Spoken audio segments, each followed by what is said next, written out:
Et si tu n'acceptais pas les défauts de ta propre famille, de ta propre race, de tes parents biologiques et d'autres modèles dont Dieu peut des fois cibler pour t'enseigner, aussi, si tu es dans le ministère de l'enseignement, il ne faut pas prendre aussi tout ce qu'on voit dans le ministère de l'enseignement pour soi.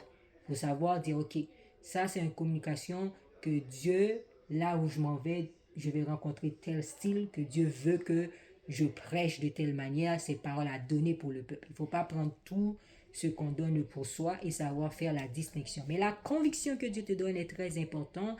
Marcher avec confiance dans cette conviction et ne laisse pas personne te dénigrer, ne laisse pas les personnes te traiter de personne laide, t'es pas élégante, te comparer sur un niveau piédestal.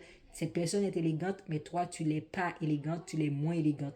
Le fait qu'on t'a dit ça, tu es comme, oh, ben, je m'exclus parce que je suis moins élégante.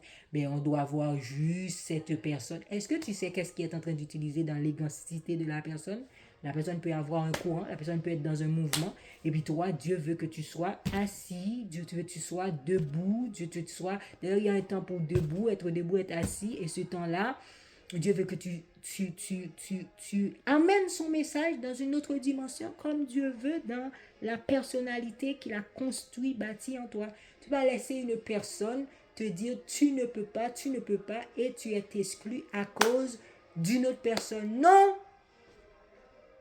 D'ailleurs, moi, dans mon intimité avec Dieu, qu'une question de sentiment, d'émotion, des personnes qui sont amoureuses pour toi. La vraie femme amoureuse de Jésus-Christ, même si un homme t'a trompé, tu es capable de le pardonner. Même si un homme t'a fait du mal, fais un autre choix. Je vais dire un choix que tu attendais pas. Tu appréciais quelqu'un, la personne ne t'apprécie pas et fait un autre choix. Tu dois être capable d'être en la présence de cette personne et dire que la paix et la gloire de Dieu soient sur toi.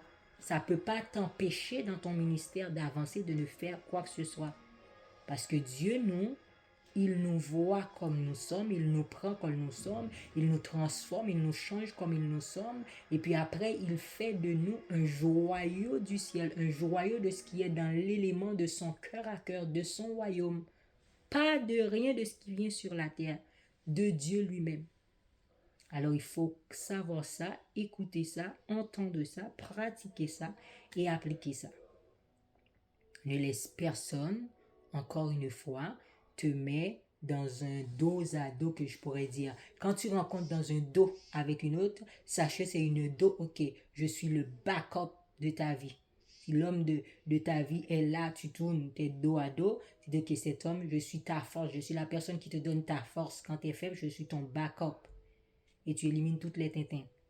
Toutes quand je dis les tintins, Tintin, ça veut dire tout ce qui est comme, qui vient des fois, veut comme saccager la foi, veut tourbillonner la foi, veut te faire sentir comme tout le temps, comme l'histoire de la Bible, il y avait une femme courbée qui attendait l'arrivée du Messie. Elle était courbée pour une unique raison. Mais là, aujourd'hui, le Messie est déjà venu, Jésus-Christ. Tu l'as dans ta vie en tant que personne unique. Le Saint-Esprit de Dieu vit en toi. La puissance de Dieu, tu portes la gloire de Dieu en toi.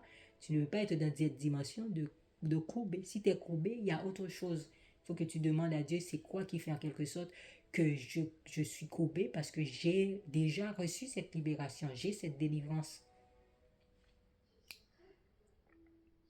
J'ai cette libération, le fait que mon âme, mon cœur, toute ma vie entière honore Dieu. Qu'est-ce qui vient? Est-ce que c'est une autre présence d'extérieur qui n'est pas de Dieu? Ou c'est quoi? Est-ce que c'est autre chose que tu veux travailler? Il faut que tu me dises c'est quoi qu'il y a. C'est quoi qu'il y a qui fait en quelque sorte que je dois me trouver dans cette position de dos courbé. Le Messie est venu, on a Jésus, on ne peut plus vivre avec cette dimension de dos courbé. On adore un seul Dieu. Faites attention à l'adoration, l'étude biblique est là pour ça. Faites attention à ce qu'on adore. On n'adore pas les gens, on n'adore pas une personne, on adore Dieu. Et comment on sait qu'on adore Dieu? C'est en regardant quelle est l'idole, quels sont les petits idoles, quelles sont les petites choses que j'ai créées dans ma vie, dans mon style de vie, dans ma conversation, dans mes amitiés, dans mes relations, qui fait en quelque sorte que ça se peut que tu penses que tu adores, tu loues Dieu, mais ça se peut que Dieu te voit que tu n'es même pas sur sa voie. Tu es dans autre chose. C'est pour ça on voit dans l'histoire de la Bible Dieu a rejeté Salomon, Dieu a rejeté Saül, Dieu a rejeté qui d'autre encore?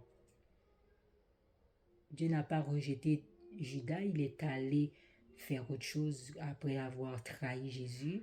Il y a d'autres personnes que Dieu en a rejeté. Il y a les livres des rois, comment Dieu a rejeté. Si tu es un chrétien pendant que tu es à l'église, tu pratiques la magie, tu es capable d'aller consulter. Si tu veux séduire un homme, tu vas aller prendre une bain chez un Ougan, un bain pour te mettre sur toi afin que tu puisses séduire l'autre personne, ou dans le sens contraire, tu envoies une expédition pour mettre un odeur sentie sur une autre jeune femme que tu vois qui pourrait attirer l'autre personne afin de combattre comme ça dans l'orgueil.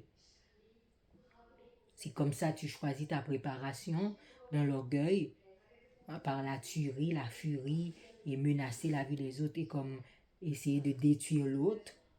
C'est toutes des choses que tu n'es plus sur la voie de Dieu. Dieu t'a rejeté. Si tu as pratiqué ces choses-là, tu ne demandes pas pardon et tu continues à voir que c'est ces choses qui ont un potentiel de pouvoir t'aider pour te sortir, non seulement de cette relation et même l'autre relation que tu prévois avoir, de continuer dans cette même lignée-là. Tu n'es pas de Dieu, tu es un démon, un diable, un petit Satan qui est dans l'église et puis qui fait juste nourrir de façon mauvaise les autres personnes aux alentours de toi. Si tu es capable de chanter pendant une période de 1 an sans jamais chercher à te réconcilier à une sœur qui plaide dans le secret pour une unité avec toi, d'un impact que Dieu pouvait faire sur plusieurs, tu n'es pas de Dieu. Tu es juste du diable, tu n'es pas de Dieu. Et ça, il faut que tu l'entends, tu l'écoutes, tu es capable de comprendre. Si tu es capable de faire plusieurs voyages, d'aller partout pendant que tu prêches, tu fais des choses, mais tu as dit un mot à quelqu'un, et depuis le temps que tu as dit tes mots, c'est ce mot-là qui a même, la personne était un peu faible, l'a conduit vers des pratiques malsaines, tu n'es même pas capable de dire, de demander pardon à cette personne-là, tu travailles en vain. Tu n'es pas de Dieu.